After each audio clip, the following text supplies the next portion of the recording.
మన లక్ష్యం వీడు కాదు, అది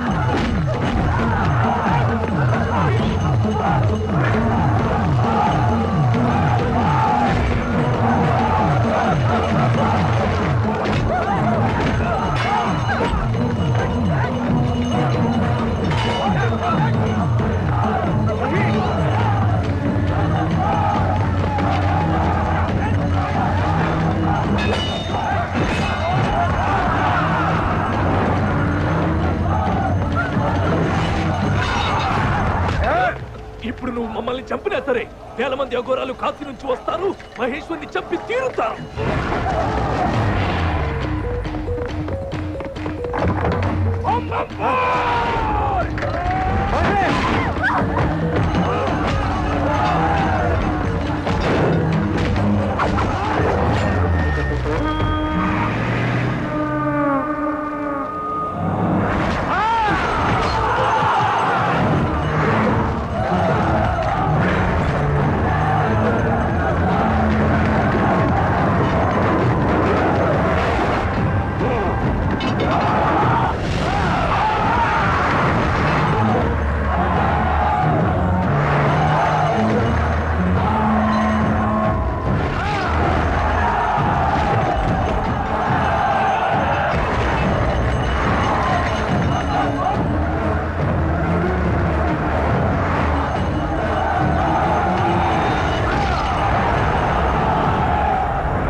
నీ మీద ఎవడి నీడ పడ్డా, నిన్నెవడు ఆశపడ్డా వదలను.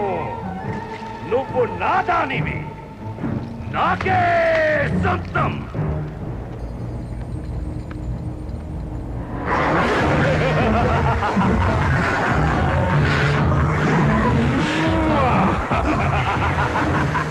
మజారే మరి మజారే.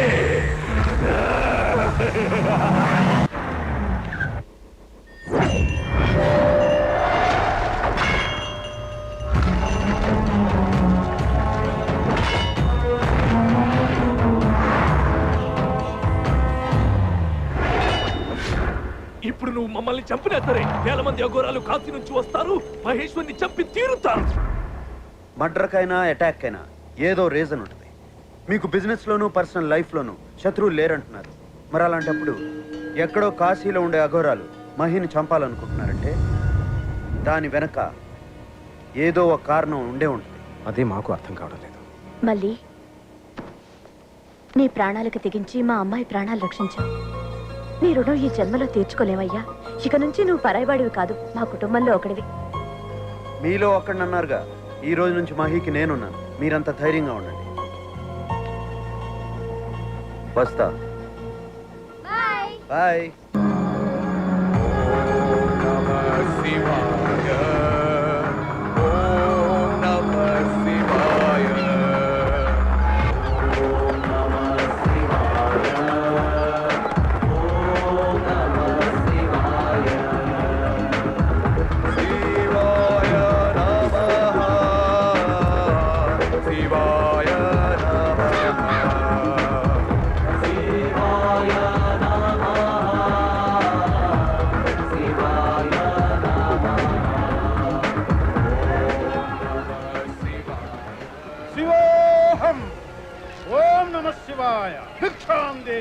ఆ పేరు చెప్తున్నందుకే మీరంతా ముష్టెత్తుకు బతుకుతున్నారు.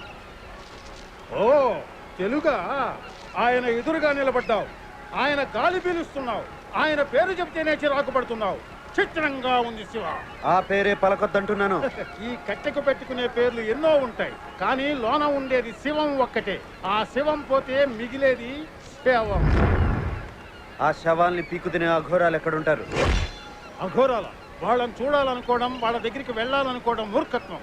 వాళ్ళ దగ్గరికి వెళితే తిరిగి రావు, ప్రాణాలకి ప్రమాదం.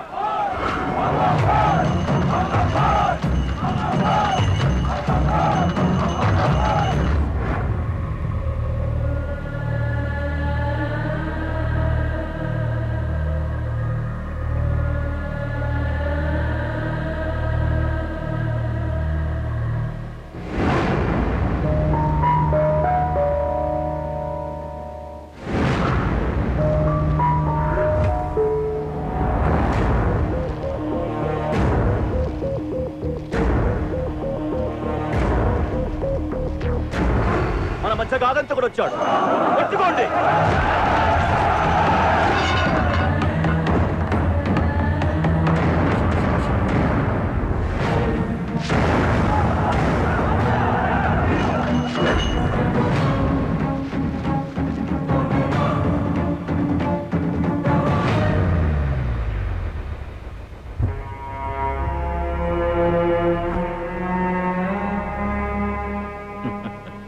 నా ప్రాణం కావాలా?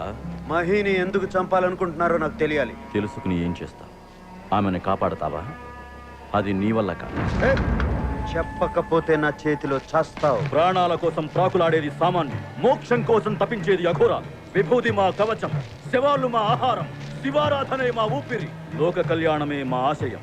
అందుకే పార్వతీదేవి అనుగ్రహంతో పుట్టినా సరే మహేశ్వరిని చంపి తీరాలనుకుంటున్నాం. లోక కళ్యాణం ఏంటి, మహిని చంపాలనుకోవడం ఏంటి? అవన్నీ అర్థం కావాలంటే నీకు నిజం తెలియాలి. రాక్షస జాతిలో ఇప్పటికీ మిగిలి ఉన్న ఒకే ఒక్కడు అంధకాసుడు. పంచగ్రహ కూటమిలో పుట్టిన మహేశ్వరిని సంపూర్ణ సూర్యగ్రహణం నాడు పెళ్లి చేసుకుని బలి ఇస్తే పంచభూతాలు వాడి వశమవుతాయి. అదే జరిగితే లోక వినాశనం తప్పదు. అది జరగకూడదనే మా ప్రయత్నం. నువ్వు చెప్పిందే నిజమైతే రాక్షసుడిని చంపొచ్చు కదా, మహిని ఎందుకు చంపడం? అంధకాసురుణ్ణి మేం చంపడమా? అది అసాధ్యం. వాణ్ణి అంతమొందించే శక్తి మాకు లేదు. దేవతల మీద, దేవుళ్ల మీద పగతో రగిలిపోతున్న భయంకరమైన రాక్షసుడు వాడు. ఆ భూతనాథుణ్ణి భూమి మీద రప్పించిన తపస్సంపన్నుడు. అందుకే వాడు ఆ మహేశ్వరుని పెళ్లాడక ముందే ఆమెను చంపేస్తే వాడి ఆశయం నెరవేరదు. కాబట్టి లోక కళ్యాణం కోసం మహేశ్వరుని చంపక తప్పదు. చూడు, మహి కోసం ప్రాణం ఇవ్వడానికి, అవసరమైతే ప్రాణం తీయడానికి వెనకాడు. ఎక్కడెక్కడో బతికి కాశీలో చావడానికి వస్తారు. ఇక్కడే బతికే మీరు చావును వెతుక్కుంటూ మహి దగ్గరకు రావద్దు. వచ్చారో చచ్చారే.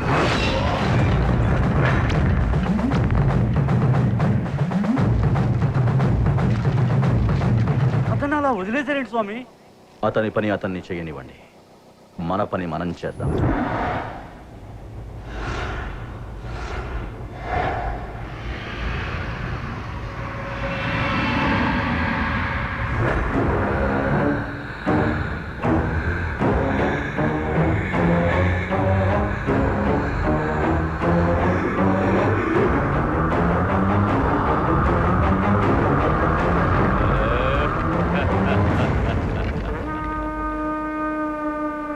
जा रे मही,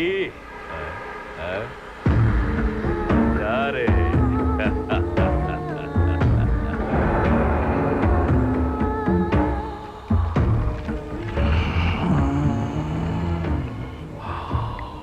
పరిమళం, యవ్వన పరిమళం.